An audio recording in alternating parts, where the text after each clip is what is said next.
53। Question number 50 क्या बोला है? 4 तथा 2 माइक्रोफैरेड की धारिता को 2 संधाई 6 वोल्ट की बैटरी के समांतर क्रम में जोड़ दिए गए। 4 तथा 2 भैया, 4 तथा 2 समांतर क्रम में जोड़ा रखा ना, तो C1 बराबर कितना देर का? C1 बराबर 4 माइक्रोफैरेड, ठीक है। C2 बराबर कितना देर का? 2 माइक्रोफैरेड के समांतर क्रम में जोड़ा गया। समांतर क्रम में, तो समांतर क्रम में यहीं पे चेक कर लेते है ना। तो समांतर क्रम में फार्मूला क्या होगा? C बराबर C1 प्लस C2 के, हो गया। तो C बराबर कितना आएगा? C1 की वैल्यू कितनी है? 4 प्लस 2 इसकल 2 हो जाएगा 6 माइक्रोफैरेड। अब C बराबर, या इसको लिख सकते हैं, ठीक है। आगे देख लेते हैं। तो लगा 6 वोल्ट के बैटरी से जोड़ा गया है, ठीक है। V बराबर कितने देर का? 6 वोल्ट की बैटरी, इससे जोड़ा गया है, ठीक है। ज्ञात कीजिए प्रत्येक संधारित्र के प्लेटों के बीच में विभवांतर। वर्ड क्या बोला? प्रत्येक संधारित्र के, यानी कि प्रत्येक का मतलब C1 और C2 पर। इन्हें बोला क्या रखा है? विभव की बात करो। विभव का कितने वोल्ट की बैटरी से जोड़ा गया? 6 वोल्ट की। अब 6 वोल्ट की अगर बैटरी से ये जोड़ा गया तो समांतर क्रम में क्या समान होता है? हाँ जी, समांतर क्रम में क्या समान होता है? विभव समान होता है। श्रेणी क्रम में क्या समान होता है? आवेश समान होता है। तो एक काम कर लेते हैं, 6 वोल्ट की बैटरी से जोड़ा गया है तो समांतर क्रम में जोड़ा जा रहा है, तो समांतर क्रम में क्या होता है? 6 वोल्ट का 4 माइक्रोफैरेड पे भी होगा और 6 वोल्ट का विभव क्या होगा? 2 माइक्रोफैरेड पे भी होगा, ठीक है। तो यहाँ पे एक कमेंट से लिख सकते हैं कंडीशन नंबर 1, इसने बोला था V1 और V2, तो यहाँ पे लिख सकते हैं समांतर क्रम में क्या हो जाएगा? ऐसे लिख के दिखा दीजिए, समांतर क्रम में विभव समान होता है, राइट है, समान होता है। अब यहाँ पे ये कमेंट से लिख के दिखाइएगा, ठीक है। तो इस कंडीशन में क्या हो जाएगा? V1 बराबर V2 बराबर V के, हो गया। तो यहाँ पे कितना आएगा? V1 बराबर V2 बराबर कितना आएगा? 6 वोल्ट के, राइट है।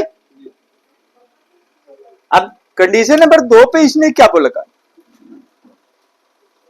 बोला का है प्रत्येक संधारित्र आवेश। प्रत्येक संधारित्र आवेश का मतलब क्या आएगा? इस पे आवेश पूछेगा, इस पे। तो इसने कंडीशन नंबर 2 Q1 बराबर क्या आएगा? क्वेश्चन मार्क, ठीक है। Q2 बराबर क्या आएगा? Q2 बराबर क्वेश्चन मार्क। अब निकल जाएगा ये, कैसे निकलेगा? किस तरीके से? हाँ जी, क्या कर ले? C1 और C2 क्या कर ले? अरे जोड़ना क्यों है? प्रत्येक में इसने बोला था कि विभव की बात, आवेश की बात कर रखा है। फार्मूला माइंड में रखो। यहाँ पे क्या आएगा? Q बराबर क्या होता है? Q बराबर होता है C इंटू B के, राइट है। Q1 की पूछा है, ठीक है। तो यहाँ पे Q1 के लिए हम क्या करेंगे? Q1 बराबर, चलिए ठीक है देख लेते हैं।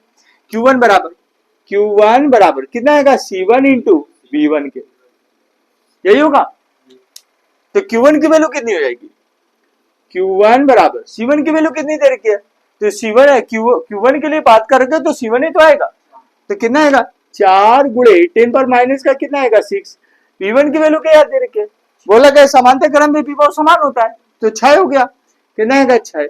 तो Q1 बराबर कितना आएगा? Q1 बराबर 6 चौको 24, 24 गुणे 10 पर माइनस का 6, ये क्या आएगा? कूलम, राइट है। अब 1 माइक्रो इक्वल टू कितने का होता है? आंसर मत देखिए, 1 माइक्रो इक्वल टू कितने का होता है? 10 पर माइनस का 6, यही तो माइक्रो है। 1 माइक्रो इक्वल टू 10 पर माइनस का 6। अब इसकी वैल्यू बताने की जरूरत नहीं है। अब इसी तरीके से क्या बोला है? Q2 की पूछा है, तो चलिए Q2 के निकाल देते हैं। तो क्या आएगा? Q2 बराबर कितना आएगा? C2 इंटू कितना आएगा? V2 के, हो गया। इस कंडीशन में Q2 बराबर C2 की वैल्यू कितनी दे रखी है? 2 गुणे 10 की पावर माइनस का 6। एक चीज याद रखना, अगर आवेश उवेश निकाल रहे हो तो माइक्रो को ओपन कर देना, बेस्ट रहेगा। ठीक है, लास्ट में आपको माइक्रो में दिखाना है आंसर, तो माइक्रो में आप जाके दिखाइए। लेकिन यहाँ पे जैसे कि मैंने किया, क्या करते हैं ना, शॉर्टकट में माइक्रो को डायरेक्ट दिखा देते कि भाई माइक्रो को। नहीं, रूल कहता है यार कि अगर फिजिक्स का एकदम साफ कहता है कि पद्धति एक है, तब तो सवाल करने में मजा है। माइक्रो है, माइक्रो बहुत ही छोटी यूनिट है, उसकी वैल्यू रखिए, कितना आएगा, V2 की वैल्यू कितनी दे रखी है, 6, 6, तो Q2 बराबर कितना आएगा, बराबर हो जाएगा 6 दूना 12, 12 गुणे 10⁻⁶, ये क्या आएगा कूलाम के। और अगर माइक्रो में कन्वर्ट करना है तो माइक्रो तो यह है, राइट है, तो 12 माइक्रो कूलाम आ जाएगा।